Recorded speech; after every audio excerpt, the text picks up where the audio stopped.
everyone, I am Tami Jaiswal. Hi, I am Payal Agarwal. We welcome all of you to the 4th episode of the Saaraansh Series on SEBI laws. Today's episode we are going to deal with classification of a person into promoter and reclassification of a promoter into public. There are 4 things which we are going to cover in today's episode. The first is the perks and perils of being a promoter. Second, we are going to talk on how can a person be classified as a promoter. Third, we talk on the reclassification of a promoter into public. Fourth, we are going to talk briefly on the procedures for reclassification followed by the intimation requirements. Now Payal, when I say that X is the promoter of XYZ Limited, basically what I'm trying to say here is that X is the one who's the driving force behind the company, because any company's promoter is more so the driving point or the selling point for most of its operations, its business, its goods. In fact, the IPOs in the country are more so driven by the name of the promoter. And therefore, when I say you are the promoter of a company, you are basically the brand value, the brand image of the company. Now, if I talk about the perils are actually, there's a list actually. Why I say that? Because there are so many compliances for a person who is classified as a promoter. When I say you are a promoter of a company, you are the related party of the company. And because of that, there are so many regulations when it comes to any related party transaction. Second, being a promoter, you're also part of the designated persons under the insider trading regulations. Third, you are also bound by the compliances under the SEBI's takeover regulations.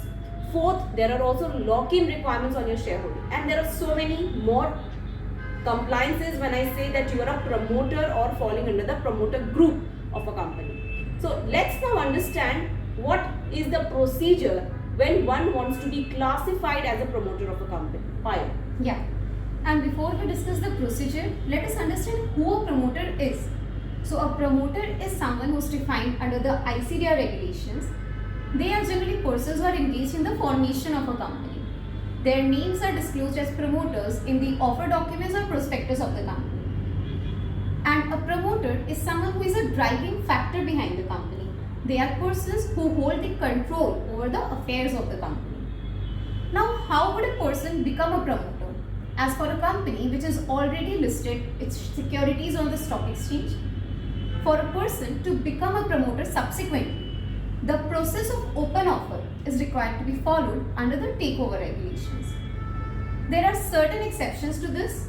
For example, in case of transmission, succession, inheritance or gift of shares by an existing promoter or promoter group member, in which case the person who is a recipient of such shares steps into the shoes of the persons giving such shares and becomes a promoter or a member of promoter group respectively.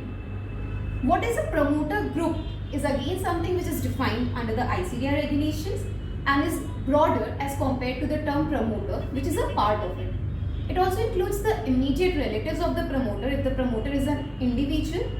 It includes the upstream and downstream entities, being entities in which the promoter is owning 20% or more shareholding, or the entities that holds 20% or more in the promoter group entities, which also includes the holding, subsidiary and associate of the promoter entities.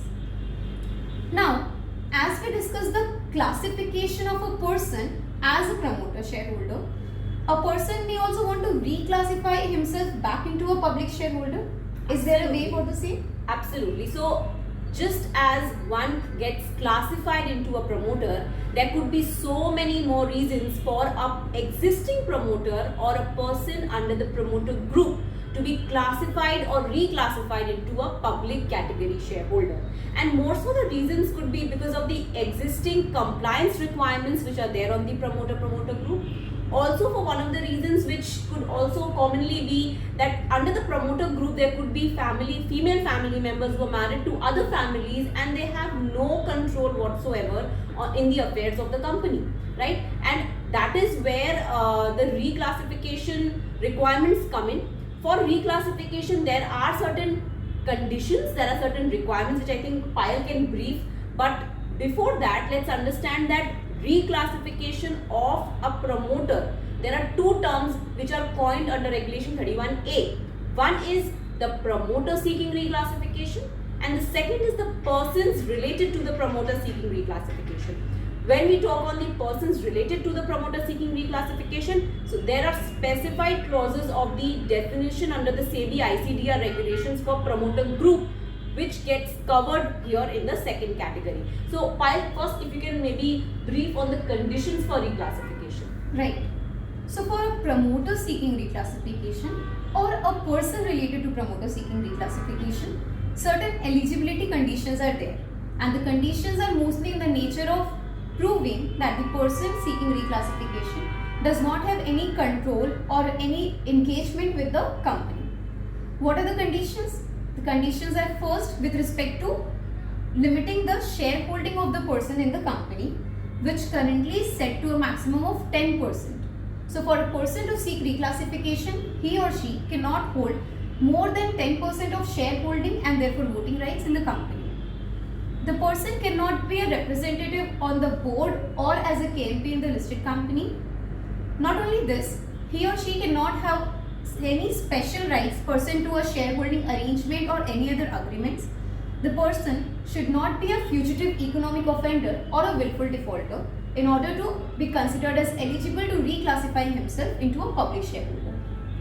Not only this, certain conditions are also applicable on the listed entity in respect of which the person is seeking reclassification.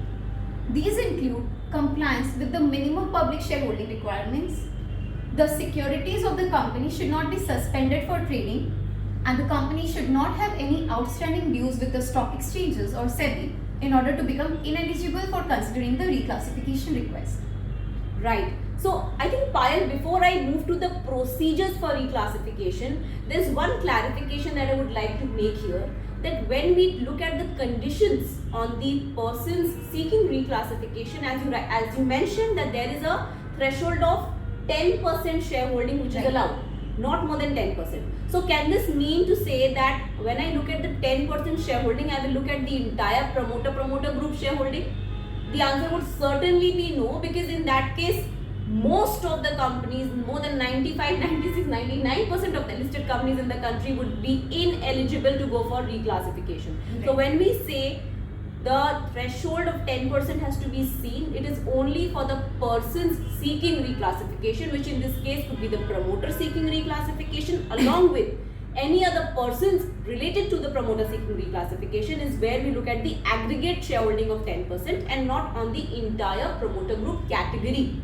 Now, next coming to the procedure for reclassification. For the procedure part, it of course starts with an application request by the person seeking reclassification to the listed entity, and after this request is received by the company, the same has to be placed before the board of directors within a specified time period, which is either within 3 months, next 3 months from the date of receipt of such request, or the next board meeting, whichever is earlier.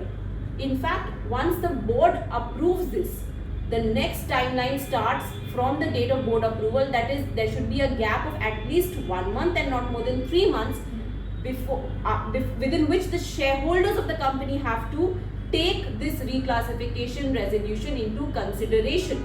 Now, while the shareholders take it into the consideration, it is important to note that the persons seeking reclassification are ineligible to vote under this resolution. In fact, there are 2 exceptions where shareholders' resolution is not required. First is when the aggregate shareholding of the person seeking reclassification does not exceed 1%, and second is when the reclassification is pursuant to divorce. In both these cases, board approval is sufficient, after which the said request, after being approved by the board and shareholders as the case may be, is placed with the stock exchanges for their scrutiny and approval. After the thorough scrutiny by the stock exchanges, the final approval is granted. Now, before this, or the time between the request being placed with the stock exchanges and the stock exchanges actually granting the approval, there could be instances where stock exchanges can ask for several additional documents to assure themselves that there is actually the fulfillment of the conditions for reclassification, and these documents could be some kind of an undertaking, some kind of additional evidences to show and prove that there is actually no case of control existing. Now, once the stock exchanges approve the reclassification, there are, so basically the person who sought reclassification is then reclassified into public. Now starting with the intimation requirements, when we talk on the intimation requirements, the intimation under this particular regulation, which is regulation 31A, there are 4 specifically you can say events which are deemed material. Starting with when the request for reclassification is received by the listed entity, that is a deemed material event, you need to inform the exchanges. Second is when the board considers this matter for reclassification, the entire minutes of that board meeting has to be given to the stock exchanges.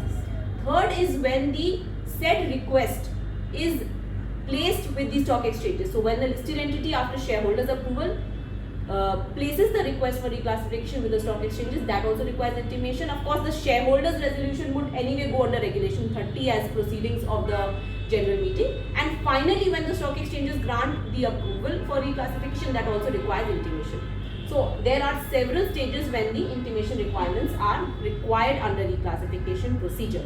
So I think with this we have covered the topics for reclassification in this episode. We will see you all again in the next episode, where we are going to deal with the policy framework and corporate governance disclosures under the listing regulations. For now, thank you for listening, and we would always be welcoming any feedback on this series that we've started. Thank you so much.